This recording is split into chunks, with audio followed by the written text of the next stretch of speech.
Hello বন্ধুগণ, তোমাদের YouTube চ্যানেলে সকলকে স্বাগত।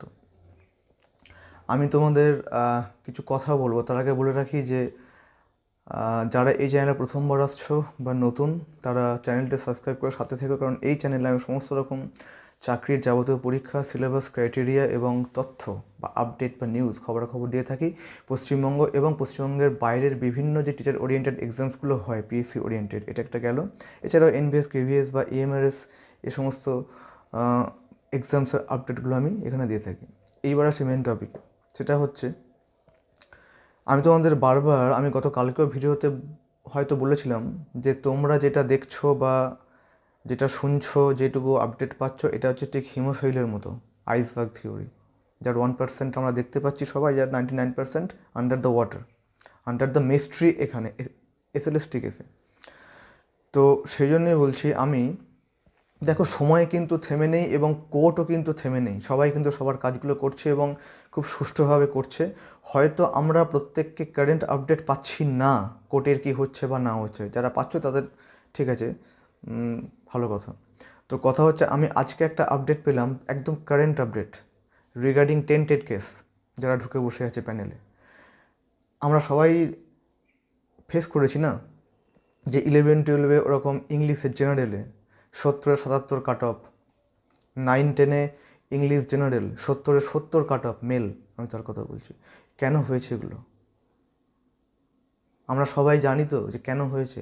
আমি সেইটারই একটা ভিডিও ফুটেজ, একদম কোর্টরুম ভিডিও ফুটেজ আমি আজকে তুলে ধরলাম। তোমরা ফুটেজটা 1.5 মিনিটের হয়তো একটা ফুটেজ, আর একটা নিউজ ফ্ল্যাশ আমি দিয়েছি। খুব কেয়ারফুলি শোনো, জিনিসটা বুঝতে পারবে। আর একটা কথা, সেটা হচ্ছে যে আমি আমার ডেসক্রিপশন বক্সে আমার টেলিগ্রাম গ্রুপ লিঙ্ক এবং হোয়াটসঅ্যাপ চ্যানেল লিঙ্ক এটা দিয়ে রাখছি, ওখানে অ্যাড হয়ে যেও। সমস্ত রকম ইনফরমেশন আমি ওখানে দিই।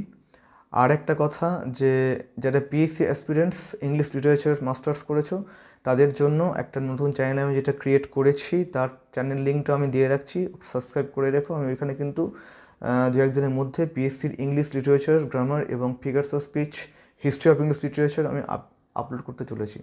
এটা একটা গেল। আর আরেকটা ইম্পর্টেন্ট কথা, সেটা হচ্ছে, তোমরা এটা ম্যাক্সিমাম যারা চ্যানেলটা দেখছো এবং দেখে লেফট আউট হয়ে যাচ্ছ, যারা আনসাবস্ক্রাইব মানে সাবস্ক্রাইব করছো না, ভুলভাল কমেন্ট এখানে পাস করছে এবং সেটা খুবই কুরুচিকর কমেন্ট আমি পাচ্ছি। এই কাজটা কিন্তু করো না, আমি কিন্তু স্টেপ নিতে বাধ্য হব। কারণ যারা করছো তারা আমার চ্যানেলের ভিউয়ার্স নাও, সাবস্ক্রাইবার্সও নাও। তোমরা আউটসাইডার, বাইরে থেকে আসছো, খবরগুলো দেখছো, দেখে তোমরা যা মনে আসছে কমেন্টটা করে চলে যাচ্ছ। এই কাজটা, এরকম ধৃষ্টতা কিন্তু যেন দেখিও না, আমি অ্যালার্ট করে দিলাম, এটা মাথায় রেখো। আর বাকি যারা রেগুলার ভিউয়ার, ওয়েলকাম। চলো ফুটেজটা দেখো কি বলছে। ওকে। That is why I am And challenging. you seek appointment. Yes, my lord. I want appointment in my earlier post.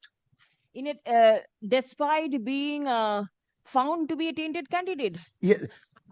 My submission is I am not tainted at all as per the order of this Honorable High Court and the Supreme Court.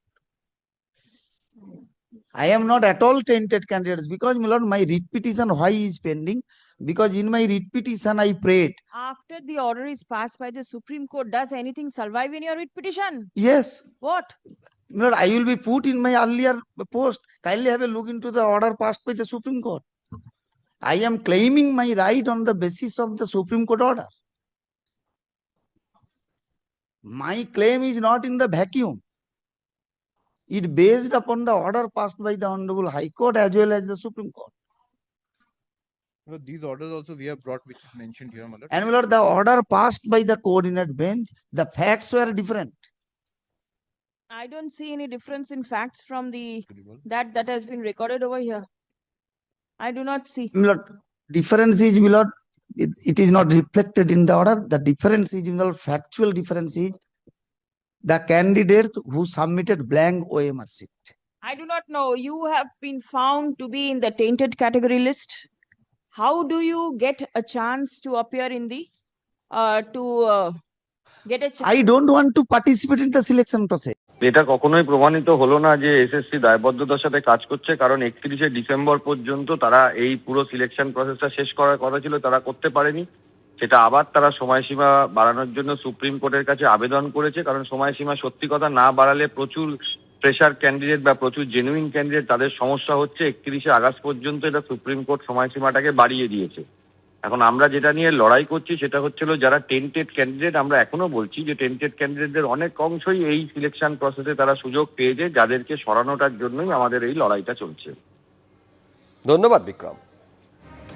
অর্থাৎ নবম দশম একাদশ দ্বাদশের ক্ষেত্রে এটা কখনোই প্রমাণিত হলো না যে এসএসসি দায়বদ্ধতার সাথে কাজ করছে, কারণ 31শে ডিসেম্বর পর্যন্ত তারা এই পুরো সিলেকশন প্রসেসটা শেষ করার কথা ছিল, তারা করতে পারেনি। সেটা আবার তারা সময়সীমা বাড়ানোর জন্য সুপ্রিম কোর্টের কাছে আবেদন করেছে, কারণ সময়সীমা সত্যি কথা না বাড়ালে প্রচুর ফ্রেশার ক্যান্ডিডেট বা প্রচুর জেনুইন ক্যান্ডিডেট তাদের সমস্যা হচ্ছে 31শে আগস্ট পর্যন্ত এটা সুপ্রিম কোর্ট সময়সীমাটাকে বাড়িয়ে দিয়েছে। এখন আমরা যেটা নিয়ে লড়াই করছি সেটা হচ্ছিল যারা টেন্টেড ক্যান্ডিডেট, আমরা এখনো বলছি যে টেন্টেড ক্যান্ডিডেটদের অনেক অংশই এই সিলেকশন প্রসেসে তারা সুযোগ পেয়েছে, যাদেরকে সরানোটার জন্যই আমাদের এই লড়াইটা চলছে। ধন্যবাদ বিক্রম। অর্থাৎ নবম দশম একাদশ দ্বাদশের ক্ষেত্রে